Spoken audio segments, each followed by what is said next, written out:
Knights, behold my new intro, as well as these awesome Third Awakened Knights. It's taking too long, Mupel, but it is finally here. Man, let's go. Anyway, guys, today I want to talk about all of the 4 Knights again, because I made 4 Crash videos about the Knights, and we just got our 3As, and I am so happy to show you guys off some of the new skills that they got, because, I mean, I'll be honest with you guys, I've been waiting a long time for this. As we jump into the new farming content, we've had this for a couple weeks now, or at least a little while now since we've had the release of Black Purgatory. We've got dailies for Black Purgatory. You definitely want to do this every day. I think it'd be good content to at least showcase some of my Knights in this content. But guys, I've been waiting a long time for the Third Awakenings. It goes as no surprise that basically everything else has been filler in terms of Third Awakenings until this gracious past couple weeks. I think it's about to be 2 weeks since we've had our Third Awakenings. I've been able to play with these Knights. At least most of the Knights. I don't actually play my Chaos very much, but I'll still try to show her off. Guys, new skills. Let's just showcase these new skills. That is the new skill for the Elven Knight, her level 95 skill. It is awesome. It serves a couple purposes, actually, as I'm going to showcase why the Third Awakening is so awesome. Bing! First hit is so good, dude. And it does incredible damage. I'm also extremely geared, but yeah, it's as awesome as it looks, guys. And I know a tree might not be as flashy as some of these other awakenings, but I like that first hit it does. It does kind of like this slam downwards before she comes, before she goes into the air, and then it does an extra slam afterwards. It's pretty tight, pretty tight. But guys, the Third Awakening, I mean, some people are going to think otherwise in terms of the Knight's Awakening, but I think that Elven Knight actually had one of the best Third Awakenings. It came with it a lot of great things that she needed. First and foremost, that new skill that she got. Don't think it's a good room to show it off here, but that new skill that she got serves 2 purposes. So if you are at no chain, okay, it starts off with maximum chain. It actually gives you 6 chain. So right here, the next chain that I do is going to be 6 chain. And you see how long it actually retains the chain rush bar now. You actually have so much more time. I think they've added 3 seconds, and I think they're going to add even more in a patch coming up here pretty soon. But it is so much more time, and that new skill gives you 6 chain right off the bat, and it also applies the damage of 6 chain as the first hit. And then the Third Awakening. I mean, boom, dude. Dude, this is ridiculous. I'll try to do it next run without using any other skills. Pretty sure I can just nuke the boss in 1 hit, which is kind of tight. So, I mean, super damage, super awesome new skill, super new passive. You know, that's part of her passive, that she got extra time on her chain rush. She actually gets a few more seconds, you know. Grace of Life, I think, is an awesome change. Chain Rush gets more time. Elvish Jump, I haven't been able to show this off. I haven't used it as much as I thought I would use it, but it is an awesome change. What it does is it changes the Elvish Jump skill you see right there to jump to an enemy instantly. And you can actually changes it into a 1-chain skill. You can actually just press it, and it changes pretty much instantly into the next skill, which is awesome. You want skills that actually have 1 pass, because they actually cast faster, so you're able to do that with this skill. And it also jumps to an enemy instantly, so if an enemy is moving away from you, you guys can see right there, it actually repositions you. So that's one thing that Elven Knight mains trouble with, or have trouble with, is that, you know, an enemy is just going to keep moving around. That ensures that you won't have to worry about that, because it's just going to jump on the guy. So, and the cooldown extremely low on Elvish Jump, you know. Bing. Oh man, that's my chain strike. I was gonna try to kill this guy with just using the Third Awakening, but next guy. But yeah, Elvish Jump, I haven't used it as much as I probably should be using it, but it is something that I can always rely on if I'm having trouble staying on top of a guy. Especially bosses, I think, is where you're gonna see it the most, used the most. Definitely want to use that Elvish Jump to try to chain into staying on top of a guy. Only issue is you can't use it outright. It has to come from a chain, so it is a little bit limited in that sense, and why I don't see myself using it as much as I'd want to. It's not really an initiation. It's more of a means of staying on a guy who's moving, but you do have to hit him with that initial chain first. So and just chain finish this guy. Chain finish is the skill that I decided to get for my title skill. For those of you guys who are min-maxing big time, you most likely picked up the Midsummer Dream title. and you had to pick a skill level range that you're going to use as your primary skill, I decided to go with Chain Strike as my finishing skill, or my title skill. So it's going to be something I'm stacking as high as I can. Let's go for the big boys right here, boys. Bing. You see that first hit actually does about 10%. I think it's going to be a one shot. Ooh, not quite, not there yet. I will be though, guys. The reason we're doing Black Purgatory in the weekly for Black Purgatory, this is just the daily, but the reason that we're doing it, for those of you guys who don't know, is there's a new, yet another optimization system. You guys can see my gear right now has some flames on them. They're on fire. Well, if you go to this NPC here, Judy Ringwood, and you're able to pick up those fragments, what you can do is start re-rolling the stats that you can get on your bonus stats. So you guys can see right here, there's a whole thing about this. I'll probably have to, I don't know, you guys have to read a guide on Black Purgatory and how it works. But basically, you use up some of your Ore of Despairs, which I'm farming in the daily content, so also weekly content, and I'm just trying to get higher bonus options on there. So you guys can see I have a 16% damage buff. It just changed it to 20, so I just got 4% damage right there of the same modifier. It can also change the modifier. It can also change the value of that modifier.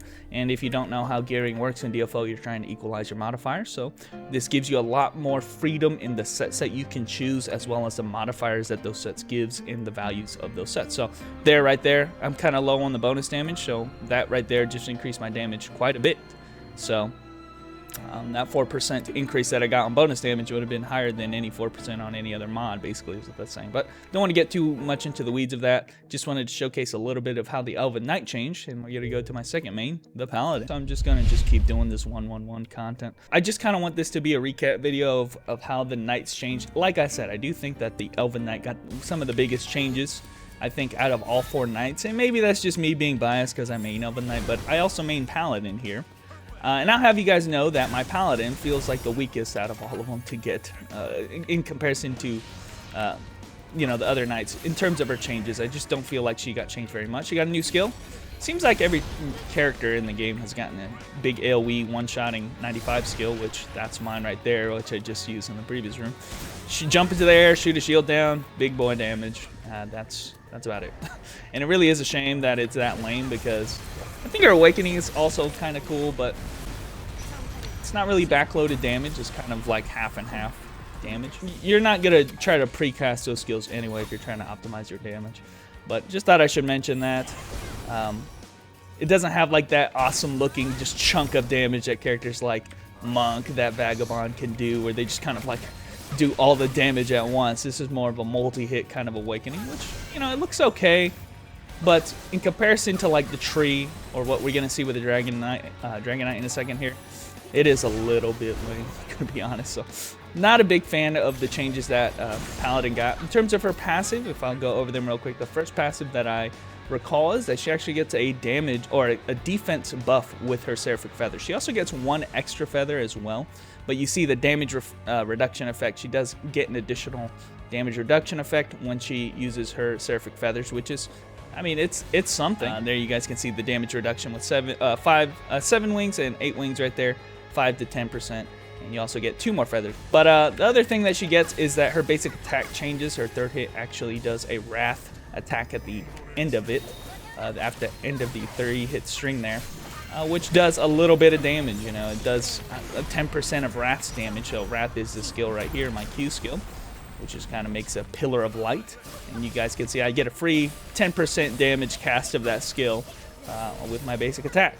What that means is that as a filler skill, or filler type of something type of damage that you're going to be doing while you are your skills are on cooldown, is going to be basic attack.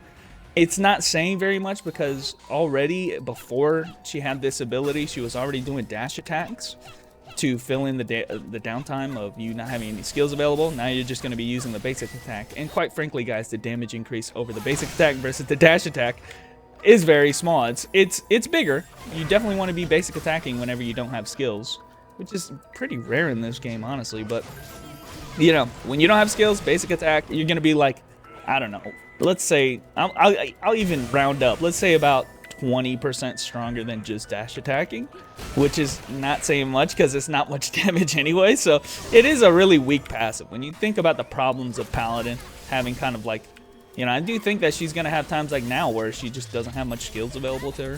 Just kind of, well, I guess I'll just use my 3A, you know, kind of deal. In the downtimes of you not having skills, which is pretty rare, getting a 20% increase over what you could have done previously over a situation that's pretty niche anyway is not a pretty effective. It's not a very effective passive in my opinion. It's better than freaking female striker, but it's also not something I'm writing home about. So the biggest thing I guess with their passive is the damage reduction. I mean, she's just even more effective as a synergy buff character. So, you know, I guess that's something. I never touted this character's synergy. You know, I always wanted this character to be a damage character. I'm not gonna get into this right now, but synergies and buffers. You guys know my opinion on those concepts as characters, but you guys can see the damage I'm talking here, man. It's like, dude, that's not gonna be covering what I can do with my skills and stuff. So it's something reliable.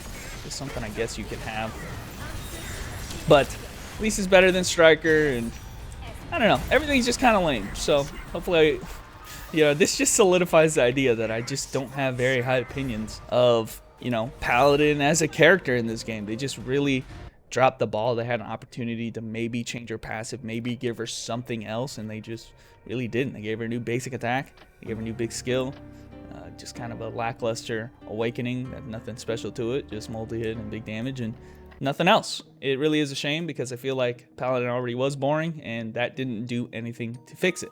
But I will say that Dragon Knight, on the other hand, got quite a bit.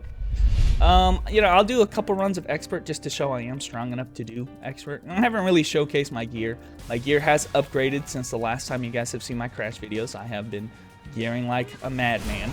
And so this character does have a mythic. That is the only mythic I have, so I kind of had to go with it. But I just used a new skill by accident. But yeah, that is my setup right now. And this character can do expert, although honestly, when I'm actually running these, I don't really bother. You know, my opinion on doing harder content is that if it takes any more than like a minute in this content, I don't think it's worth it to do the higher difficulties, to be honest. It's kind of how I see it. I run too many characters, so it's just a time management kind of deal. But anyway, that's besides the point, guys. What did Dragon Knight get changed? Well, first and foremost, let me show you guys her awesome awakening, which, like her other skills, she's able to use in the air. Bing, dragon. You just gotta look at how cool that is, man. That is a cool awakening.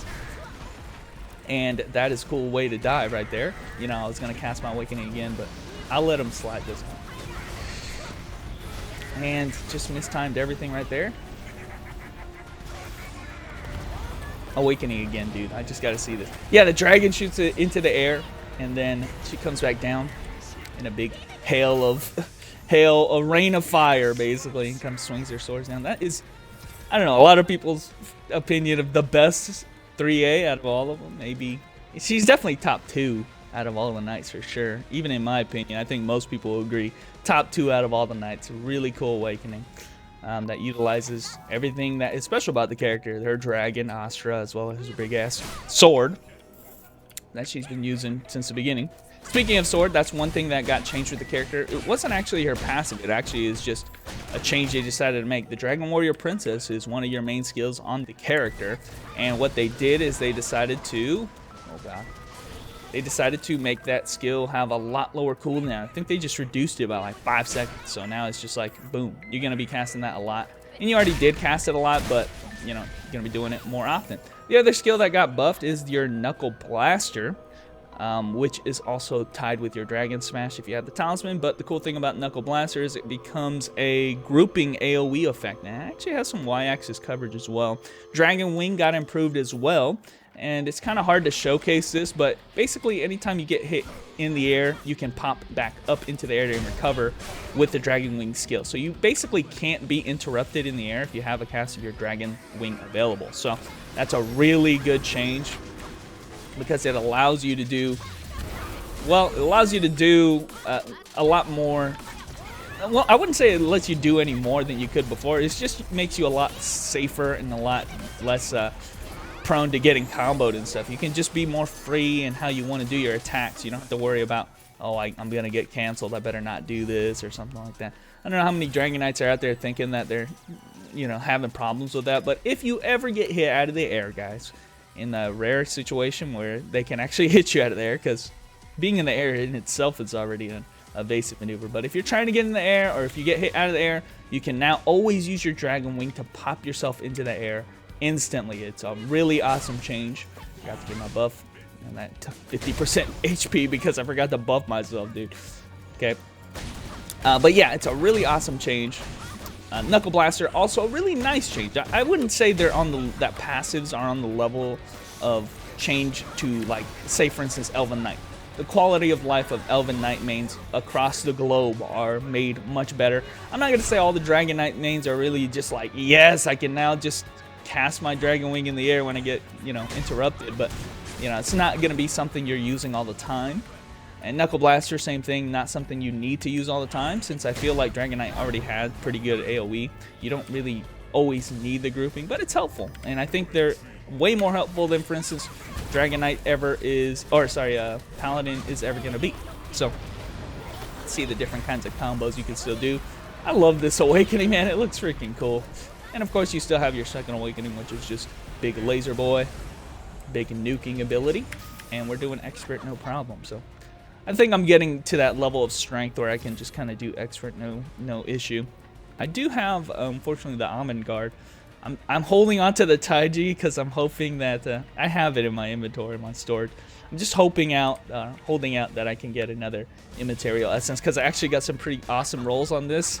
I have perfect rolls on crit and additional attack damage on the Avant-Garde, and I don't want to lose that just to put it on Taiji and get weaker rolls. So I'm hoping that I can get some other form of Immaterial Essence so I can, you know, swap then, because I'm really happy about those rolls and I don't want to switch out.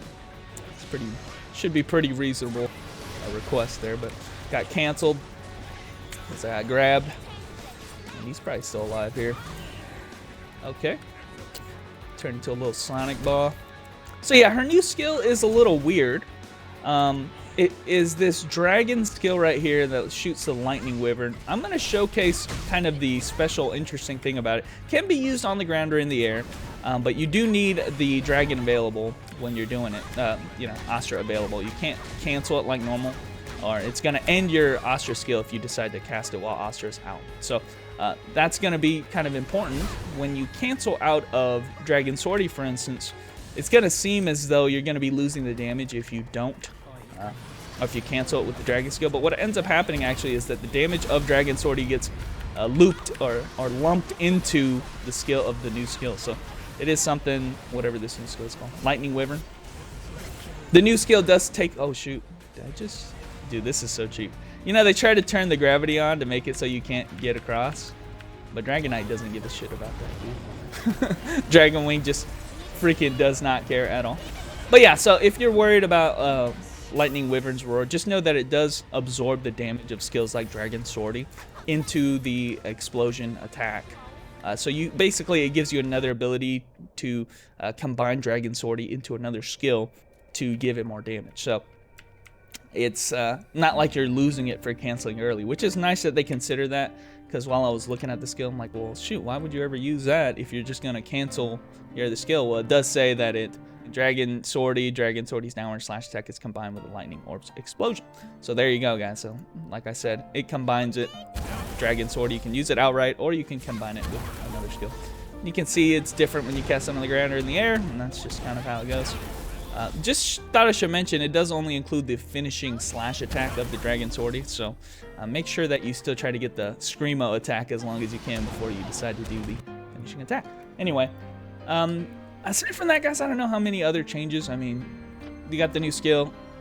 This one's, you know, another cancel skill, which is really cool. You can use it on the ground and in the air. Love her Awakening. And then the passives are really good. You know, this is a really good one. I don't think it reaches the level of game-changingness as the EK, but I do think it's a really solid addition to the character's, you know, potential flaws. Getting canceled in the air is a potential flaw with the character, even though it's not realized all the time.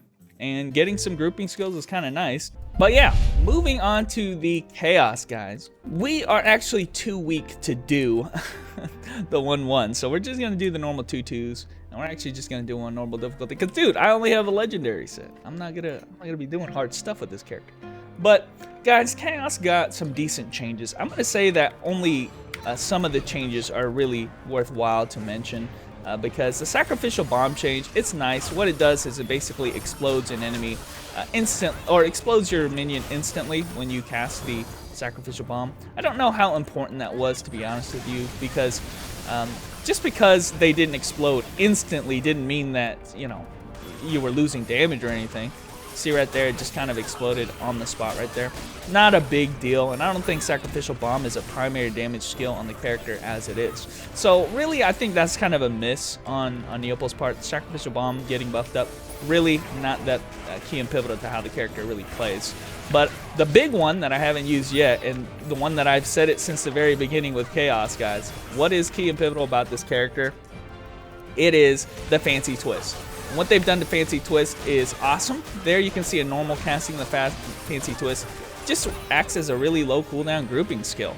But they've added this new ability. It's kind of hard to show on the boss, but if you press the Z skill, it will do a attack that will group the enemy right in front of your face. And I just got canceled right there, big skill. But yeah, it's really awesome. We also got this big AoE skill. It's just like a big hit, really. Here's a 3A. It's kind of cool. I like her floating out of the ground like that. It does a lot of big hitter damage at the end there. It's a cool awakening. I would definitely put it third place after the Dragon Knight, because I think the tree is the best still, but that one's a cool looking one. Awakening cut-in art looks good, and honestly the new skills that she got in terms of 95 as well as her awakening are cool skills, and they do a lot of damage, so can't really complain about that. You also don't have to cast that one buff. I forget what it's called. The charisma buff. Okay, yeah, you no longer have to cast a charisma buff because they're applied as passives permanently. So once you get third awakening, you no longer have to manage your minions with charisma. So that's another very tiny small thing. I don't know if it's even worth mentioning. One thing that probably is in the same realm as that is that Elven Knight doesn't have to cast her chain rush buff.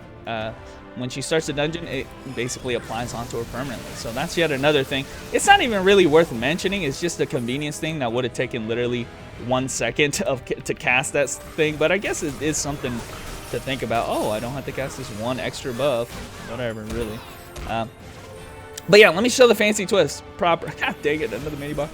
But yes, Fancy Twist, huge change, guys. It's a really good one because of the improved grouping. You guys can see here.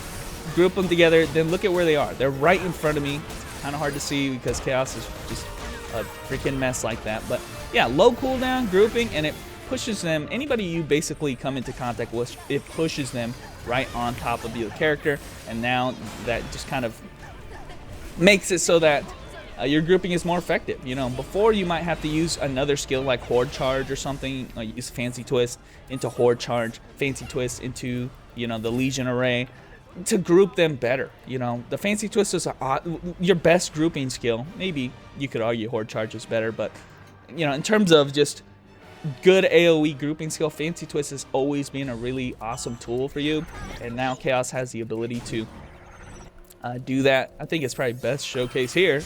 Oh god, that's not the right skill. I mean, look at that. They are like literally right in front of you, and they're right exactly where you want to, and the cooldown is so short that I have it available again and again, put them right in front of you. And that lets skills like your Legion Array, skills like your Sacrificial Bomb, if you decide to go that route, other skills to just hit way better. You know, the Beast Strike Sword, the Sky Sword, hit way better than they would otherwise, you know. And you can also cancel it really quick. You guys can see right here, you don't have to hold the Fancy Twist to get better grouping. Now you can just kind of end the grouping effect and get it instantly. But don't sleep on your other skills just because you have this one now. Don't sleep on skills like your Horde Charge and your Legion Array. You still can use those. It's just a matter of having this one available at like 5-second cooldown. Definitely not something that... Oh, Catapult though. Here, eat this.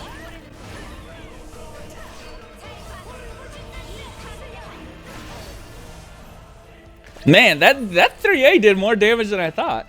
You know, but I'm not very strong in this character, so I'm not really sure how the damage scaling really works.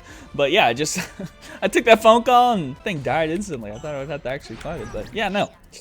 Really strong Third Awakening. You haven't really used the 95 skill. Here it is. Great AoE. Explosion's really good. And luckily, that's not one of those skills that really relies on your minions or grouping beforehand. You know, you don't have to get them in the right spot. So you can. It's one of those skills. You know, you always got to consider. Okay, do I have to group to hit with something like Sacrificial Bomb? Hit with Genocide? Do I have to group them to be able to do maximum damage? It's nice to have at least one skill where you're like, just cast a skill and hope they die. Like that skill right there is another really good one. And yeah, the 95 skill serves that purpose well. I mean, like I said, everybody in the game seems to have a 95 skill that does something to that effect. So it's nice to have that, especially when you're a character who, you know, I'm not going to say she relies on grouping, but a lot of her skills do best when enemies are grouped up. Skills like your final attack, your Sky Sword, your Smash Brawl. You don't want to cast them if they're all spread out first, so having a skill that works without needing that effect on it is pretty nice. You can see that the Genocide Crush right now does a lot of damage. New skill. Decent damage. I wasn't able to kill with that. Smash Brawl, Genocide. Genocide's only doing that much because I actually have the Talisman for it, so I've been lucky enough to get some nice drops on this character in terms of Talisman and stuff. But anyway, I'm not a huge fan of the passives, guys. Sacrificial Bomb is nice, and the Fancy Twist is really, really nice. But for them to take up a slot of a passive, I don't think they're really reaching the same levels as Elven Knight, and maybe to some extent Dragon Knight as well. So this, 100%, I mean, easy as fuck. If I don't succeed 2 times here, the game hates me.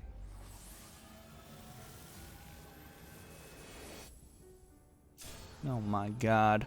Knights, begone!